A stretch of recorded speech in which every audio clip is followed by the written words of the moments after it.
Bill, we've been on your Mustang a little bit. We haven't rebuilt anything or anything. It's kind of just been moving around the yard and this, that, and the other.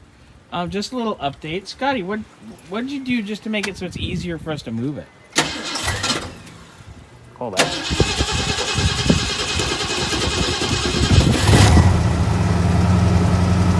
You kind of ungummed up the fuel system. Yep. Which is good, because I'm going to pull that car and rebuild it. And it's not pouring tons of smoke out the back anymore. That's better.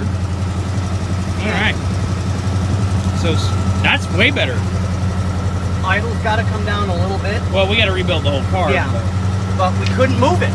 No, it was basically the point where we couldn't even, if I needed to take it out of the shop and put it here, or take it out of the shop and put it over by the trailer, or move it from there to here, it was an act of Congress. Yep. So.